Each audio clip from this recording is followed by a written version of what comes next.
What's going on, guys? Welcome back to the channel. Today we're back on F1 25 for the 2026 season. It's round number 6 of 10 and we're back in Belgium for the Sprint weekend.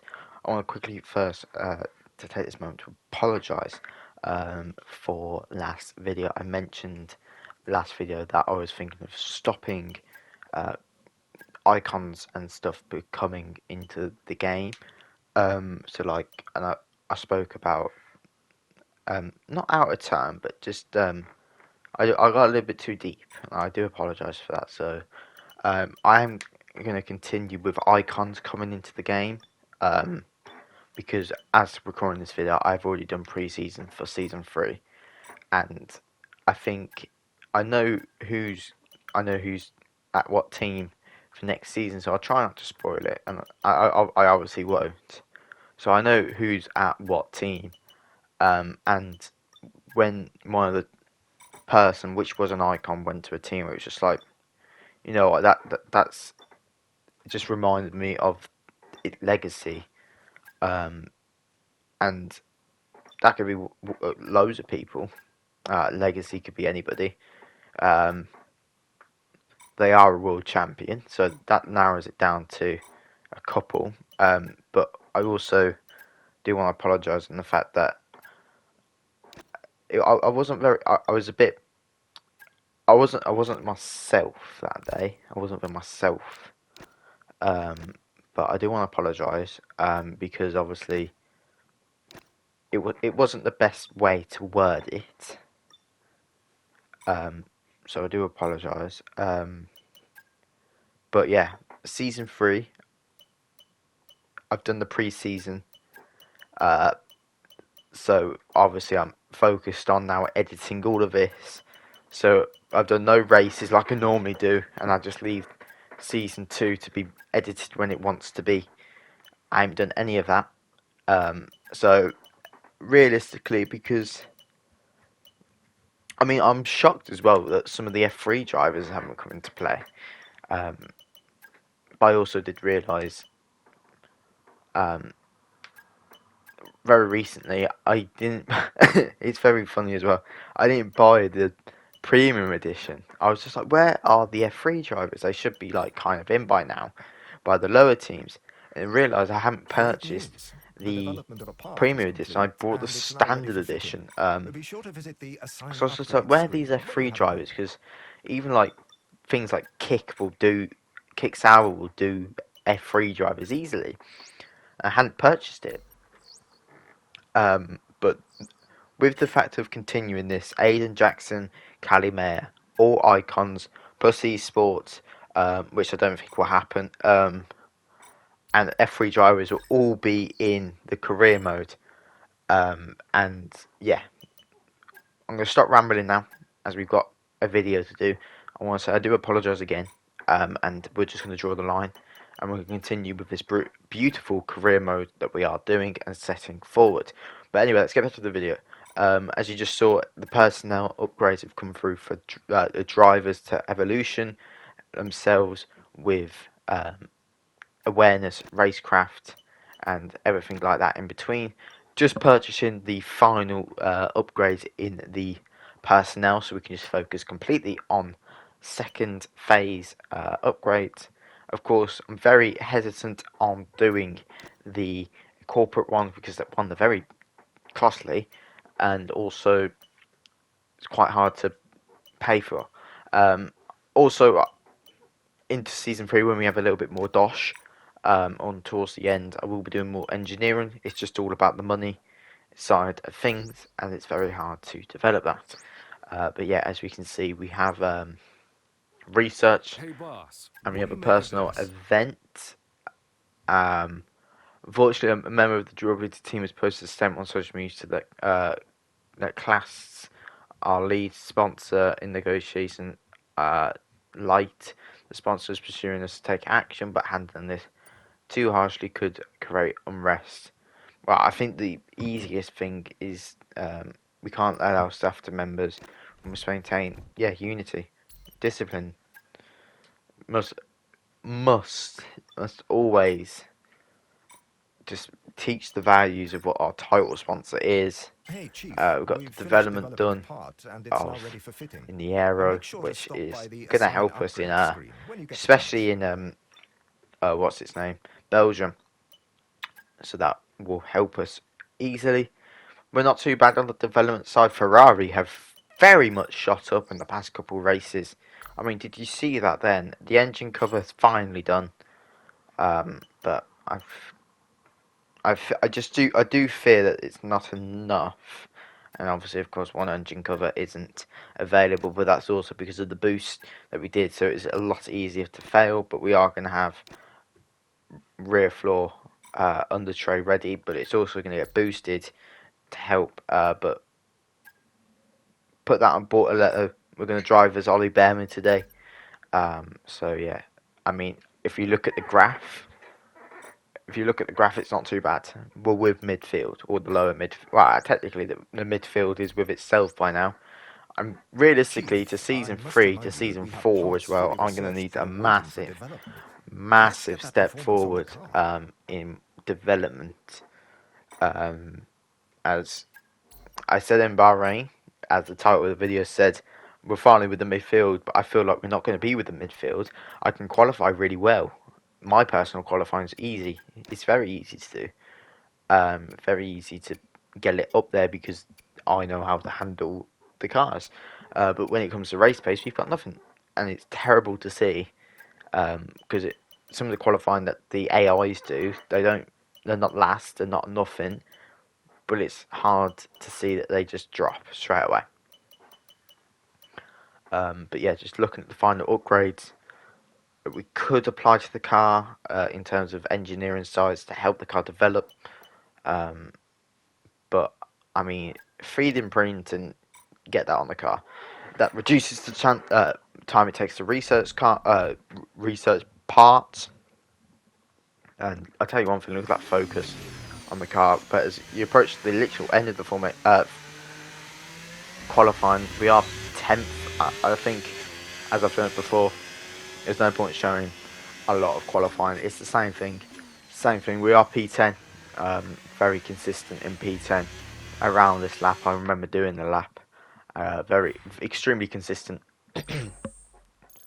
Extremely consistent around Belgium. Them upgrades have definitely helped us be very competitive in the midfield. I mean, it's double Red Bull, double Ferrari, double Mercedes, double McLaren, and Sainz, and us are just the lonely boys in the top 10. So that's very interesting to see. Not expecting much for our team. Oh, teammate delivers. P19 start for the sprint. But as we do approach the end of the formation lap for the sprint in Belgium, 4-lap little sprint for the sprint race in Belgium, and I think, I mean, well, judging by qualifying, we should be able to keep a strong, tight clench, no, a firm on point for the race. I couldn't think of the word. I know what I'm trying to say, but I can't think of the word. But it's lights out and away we go, and it's going to be a terrible launch off the line. As I mentioned, probably not enough race pace, but it's going to be a massive down the inside.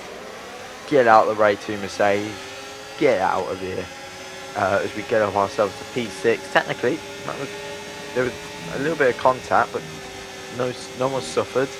But beautiful launch off the line. A good recovery off the line, I should say. And I mean, I don't think our fight is with Mercedes, but I'm going to annoy them because we're in P6, we're in the points. But a lap later, we have side by side with George Russell from a Rouge, DRS activated. Not a lot of battery. I do use a little bit too much battery in Belgium. It's just prone to happen, isn't it? But off the track a little bit there, but that is what it is. And then we're off the track again, lap number 3, and Kimi Antonelli is going to get by, which is not ideal.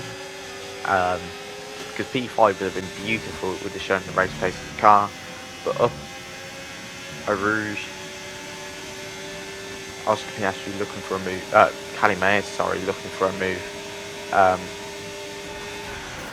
We are going to get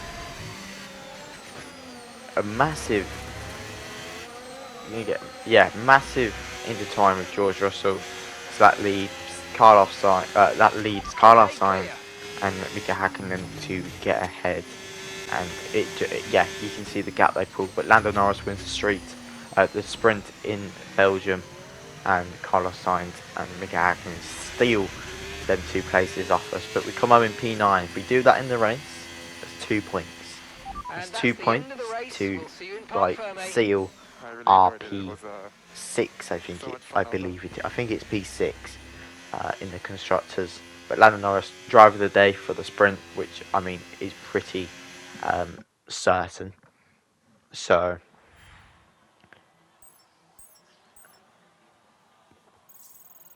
I think I did forget that this is a recording thing, and I just went through everything. So with the sprint Yeah, concluded, join us not next time bad. for I've qualifying. stopped the And of McLarens now course, the being main event. massive This title weekend's contenders. Formula One Grand Prix. But We'll see Bortoleto you next time. P17, which is a good launch as well. But the end of normal qualifying, we're still P10 again. Lovely exit into the bus stop chicane. Little bit of a slow exit coming out of the bus stop chicane, but we are going to get, yet again, P10. Top 10 in both sets of formats of qualifying. If we stay in P10, that's a point. That is a single point in this championship, and I think that's good. But both Red Bulls, of course, on top. Then it's 5. Then it's Leclerc, Mika Hakkinen, George Russell, Antonio Piastri, Mayer, Sainz again, and me there. I mean, yeah. Let's go to the grid for the race. Welcome then, as we take a step back into the nostalgic golden days of motorsport. Spa is unashamedly a throwback, and all the better for it. Climbs, drops, sharp turns, chicanes, sweeping high-speed corners, all while taking in some of the most beautiful scenery that Europe has to offer. This might sound like a travel brochure, but it's not. It's a race day. Welcome along to Spa-Francorchamps for the Belgian Grand Prix. Spa-Francorchamps then, a historic 19-corner circuit with a lap distance of 4.35 miles. There's over 100 metres of elevation change here, and with long stretches of the lap spent flat out, a good top speed will be vital for success. So with the race not far away from starting, here's what today's grid rundown looks like. World champion Max Verstappen starts from pole position, and Lando Norris lines up alongside. Considering the rest of the grid, we have Leclerc, Hakkinen, George Russell, and Antonelli, Piastri, Mayer, Sainz, and Ollie Behrman, Albon, Ocon, Fernando Alonso, and Gasly, Bortoleto, Stroll, Paul Aron, and Isaac Hadjar, O'Sullivan, Hulkenberg, Lawson, and Pepe Marti rounds off the grid. Which of these talented drivers will come out on top today? The formation lap gets underway, and every driver will be looking to settle in for the race ahead, making sure that their car is ready for the battle once the lights go out. I haven't got the end of the formation lap. I do apologise, but we're going to go for 1, 2, 3, 4, 5 red lights in Belgium. And it's 11 wrap lays to the finish line. It's going to be a great launch off the line. We're on these soft compound tyres, and we're going to get a lovely launch into the first corner. We're going to get past Antonelli's going to squeeze us to the first turn in the wall, but we're going to get past him to get to P7, which is a beautiful launch off the line. Going to a Rouge, and did you see how much red there was on that? On the Rouge then, we're going to get a beautiful launch. We're going to get past Russell and Leclerc. What a start to the first sector. That is a beautiful first sector. Lap number 1, P3 in the podium places, and I mean, I'm not expecting to stay here, but it was nice where it was, because Lando Norris and Max Verstappen have gained 2 seconds on myself. But we're doing the DRS game. Let Russell through before the DRS for Radion and a Rouge. A Rouge and Radion, I should say, and then use the ERS, have more flow of speed, coming out of a Rouge, and then DRS going at 250 miles an hour, and we get the place and we survive for that lap, which I think is, I mean, if we can keep doing this for the next 10 laps, that's a podium. But Leclerc's going to look like to do the same thing on lap number 4. We're going to squeeze him before we get the bus stop to chicane. We have got some kind of issue, but I'm telling my engineer to shut up. He's being annoying. But we do brake a little bit earlier, and George Russell is going to collide right into us, being a torpedo. But it's going to be yellow flag in set 3 just because I think there's just some slow moving cars. And I mean, look at the gap that Lando Norris and Max Verstappen have pulled, letting George Russell by. And of course, as soon as I let George Russell by, there is a front wing failure, so I can't get DRS on anybody. But maybe a cheeky bit of track limits there, but it's not going to come up, so I'm going to say it's allowed. But we're going to get George Russell, of course, got no DRS. I'm literally just his 3 line speed, and there's Piastri, and we're going to hit the wall. We just hit. Oh, we hit. I think we hit Calimero. Oh, that's so annoying. Oh, I think we literally just whacked right into Calimero. But we go back before the collision to lap number 4. Yeah, I'm going to brake a lot later. Leclerc right with us. I am on board with Leclerc because it was an easier thing to see. But yeah, luckily no damage to anybody's car, so I think that's why I didn't get a penalty. We've gone to lap number 5 now. We let George Russell pass as I take a wider line into the first corner. Of course, this is when we get the notification from Mark that we have a DRS failure. Obviously, with that news, we've let Piastri by. Let Piastri by, and then, I mean, the inevitable just happens, doesn't it? It just, I go to cover the thing, I didn't see Oscar's move, and then we just get stuck because you can see the wheel move, and then unfortunately Antonelli gets picked up in the pieces as well through that. But I mean, that's two free positions to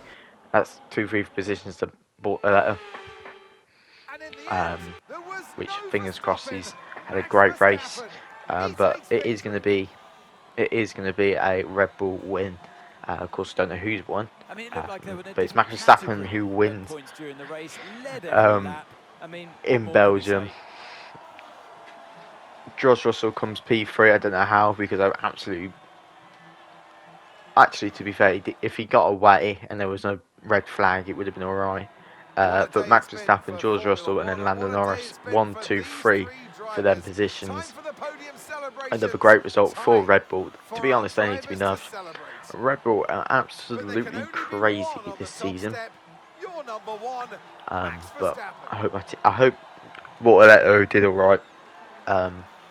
Before the end of the video and before I get too quick, I want to say again, do apologise for my comments on for the Silverstone Grand Prix, Silverstone video I should say, and yeah, everything's going to go ahead. If we get some icons, we get some icons. If you get Calimero, we get Aiden Jackson, we get Aiden Jackson, Calimero. It is what it is. It's just how, if I didn't want them settings on, I should have disabled them when we did this, did the things. So yeah, Nico Hulkenberg was also caught in that action, it looked like, but we do drop to P7 in the Constructors' Championship, but we're going to bounce back in Monza. So I hope you enjoyed, and we're going to enjoy our summer break, and I'll catch you guys back in Monza. Goodbye, and I hope you enjoyed.